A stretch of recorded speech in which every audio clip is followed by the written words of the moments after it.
ये बिल्कुल सच है और एक मशहूर कहावत भी है। जिंदगी में जो होता है अच्छे के लिए होता है। आइए इस बात को एक कहानी के माध्यम से समझते हैं। एक बार एक नौजवान जंगल में एक संत से मिलने आया।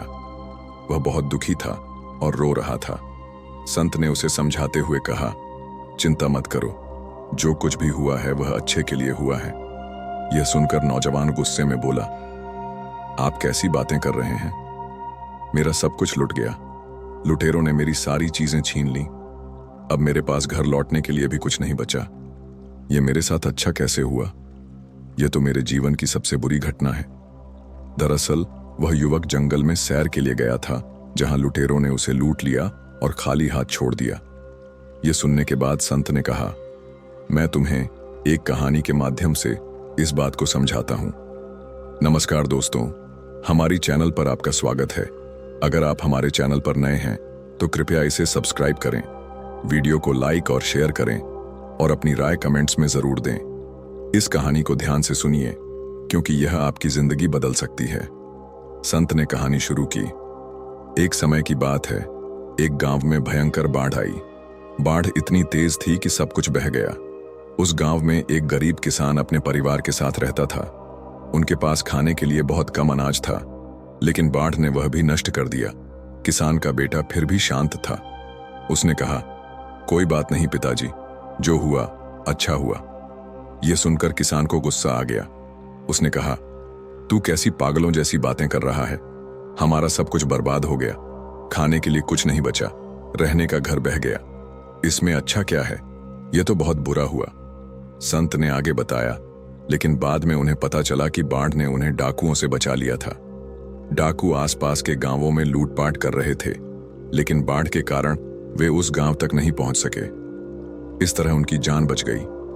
जो दिखने में आपदा लग रहा था, वह वास्तव में एक आशीर्वाद था। यह कहानी हमें सिखाती है कि कभी कभी मुश्किल हालात में भी कोई छिपा हुआ अच्छा होता है, जो हमें तुरंत दिखाई नहीं देता।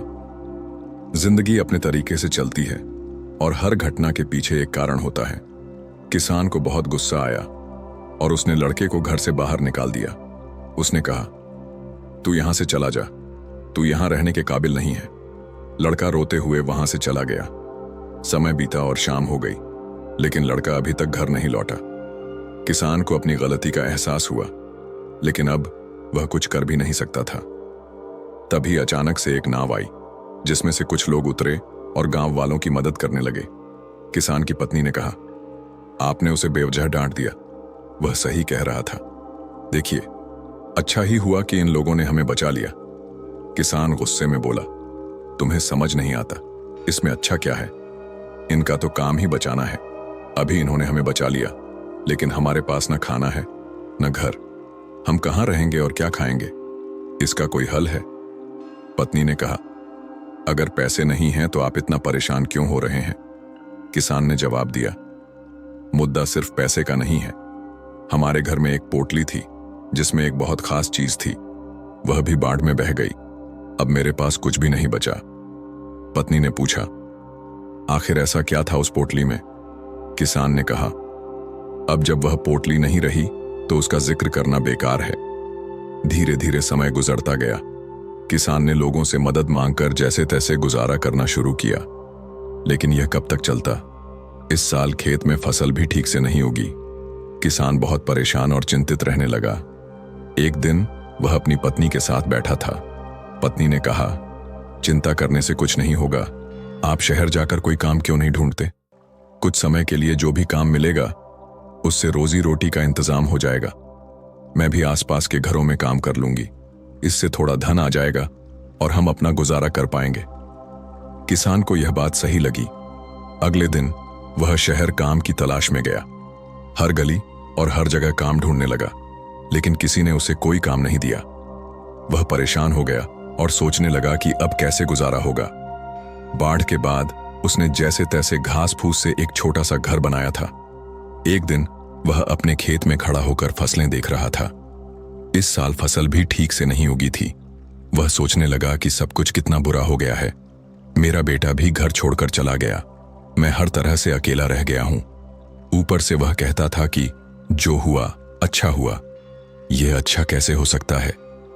पत्नी ने उसे फिर समझाया, आप बेवजह परेशान हो रहे हैं, आप फिर से कोशिश कीजिए, कहीं ना कहीं कोई ना कोई काम जरूर मिलेगा। घर पर बैठकर रोने से बेहतर है कि आप कोशिश करें, क्या पता इस बार कुछ अच्छा हो जाए। किसान को उसकी पत्नी की बात सही लगी और अगले दिन वह फिर से काम की तलाश में निकल पड़ा, लेकिन इस बार भी उसे कोई काम नहीं मिला। वह निराश होकर घर लौट रहा था, तभी रास्ते में उसे एक महात्मा मिले। महात्मा ने पूछा, क्या बात है, तुम इतने परेशान क्यों हो? किसान ने अपनी पूरी कहानी सुनाई।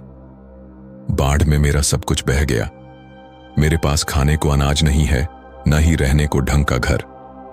जैसे तैसे करके मैंने एक छोटा सा घर बनाया है, लेकिन जीवन बहुत मुश्किल हो रहा है।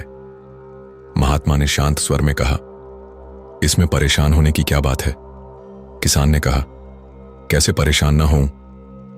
गुस्से में मैंने अपने बेटे को बहुत कुछ सुना दिया था, वह उस दिन से घर छोड़कर चला गया।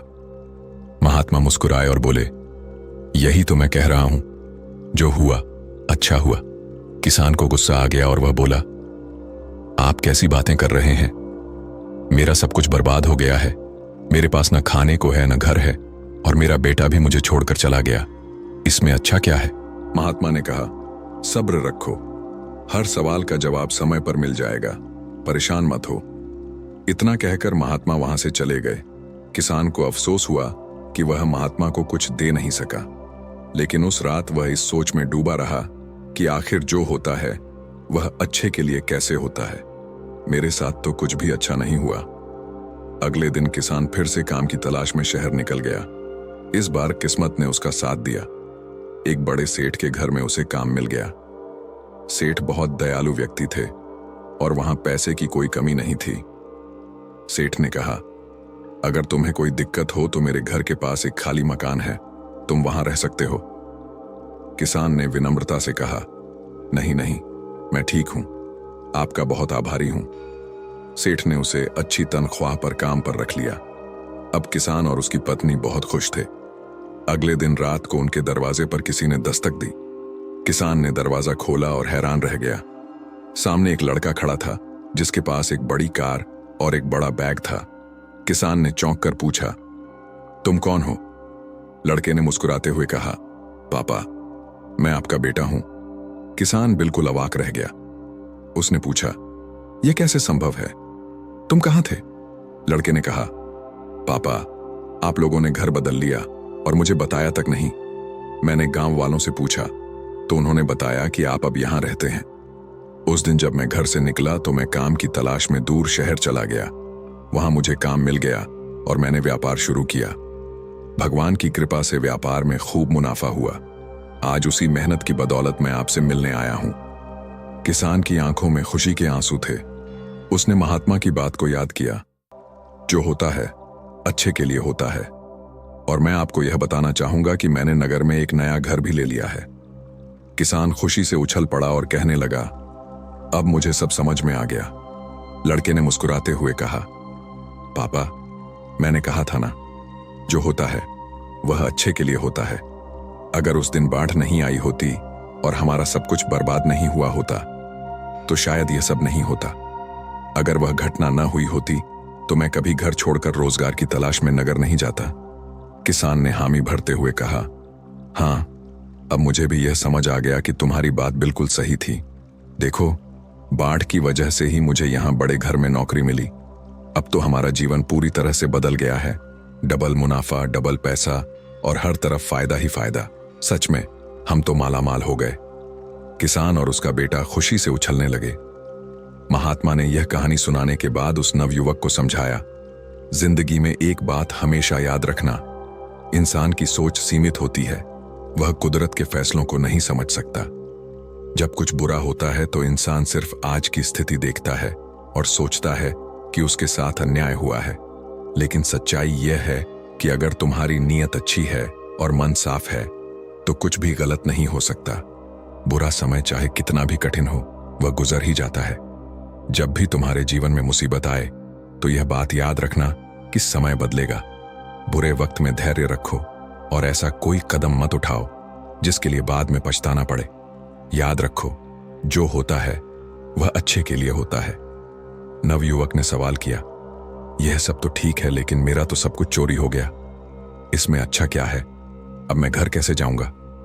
महात्मा ने मुस्कुराते हुए कहा, दरअसल मुझे जंगल में एक चीज मिली थी, यह लो।